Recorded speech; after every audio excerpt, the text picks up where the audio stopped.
ଦଶମ ଓ ଦ୍ୱାଦଶ ପାସଙ୍କ ପାଇଁ ସୁବର୍ଣ୍ଣ ସୁଯୋଗ। ଜୁନ୍ 26ରୁ ଆବେଦନ। ବର୍ତ୍ତମାନ ସୂଚନା ଅନୁସାରେ ସରକାରୀ ଚାକିରି ଆଶାୟୀଙ୍କ ପାଇଁ ସୁବର୍ଣ୍ଣ ସୁଯୋଗ। Odisha staff selection commission OSSC ଖାଲି ପଡ଼ିଥିବା ବିଭିନ୍ନ ପଦବୀ ପାଇଁ ବିଜ୍ଞପ୍ତି ଜାରି କରିଛି।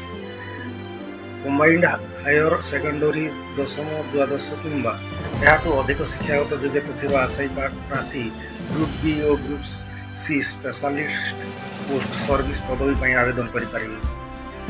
ଓଡ଼ିଶା ସରକାରଙ୍କ ଅଧୀନରେ ଥିବା ବିଭିନ୍ନ ବିଭାଗ ଖାଲି ପଡ଼ିଥିବା ପଦବୀ ସବୁ ପୂରଣ ହେବ। ଜୁନ୍ 26ରେ ଅନଲାଇନ୍ ଆବେଦନ ପ୍ରକ୍ରିୟା ଆରମ୍ଭ ହେବାକୁ ଯାଉଥିବା ବେଳେ ଜୁଲାଇ 26 ଆବେଦନର ଶେଷ ତାରିଖ। ପ୍ରାର୍ଥୀମାନେ ଜୁନ୍ 27ରୁ ଜୁଲାଇ 30 ମଧ୍ୟରେ ଆପ୍ଲିକେସନ୍ ଏଡିଟ୍ କରିପାରିବେ। ଇଚ୍ଛୁକ ପ୍ରାର୍ଥୀ www.ossc.gov.in ୱେବସାଇଟ୍କୁ ଯାଇ ଅନଲାଇନ୍ ଆବେଦନ କରିପାରିବେ। ଖାଲି ପଡ଼ିଥିବା ପଦବୀ ସଂଖ୍ୟା ମୋଟ ପଦବୀ 354।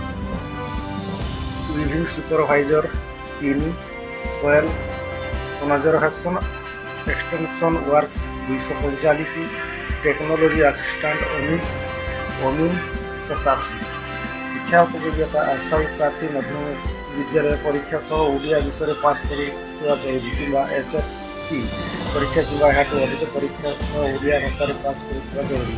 ଅଧିକ ସୂଚନା ପାଇଁ ଅଫିସିଆଲ ୱେବସାଇଟ୍ www.ossc.gov.in ଲିଙ୍କରେ କ୍ଲିକ୍ କରନ୍ତୁ। ଅଧିକ ସୂଚନା ପାଇବା ପାଇଁ ଆମ ସହିତ ଯୋଡ଼ି ହୋଇ ରହନ୍ତୁ ଆଉ ଚ୍ୟାନେଲକୁ ସବସ୍କ୍ରାଇବ୍ କରି ପାଖରେ ଥିବା ବେଲ୍ ଆଇକନ୍ ଦବାଇ ଅଲ୍ ନୋଟିଫିକେସନ୍ ଉପରେ କ୍ଲିକ୍ କରନ୍ତୁ, ଯାହାଫଳରେ ସବୁ ଲେଟେଷ୍ଟ ନ୍ୟୁଜ୍ ଆମ ଚ୍ୟାନେଲରେ ଦେଖିପାରିବେ।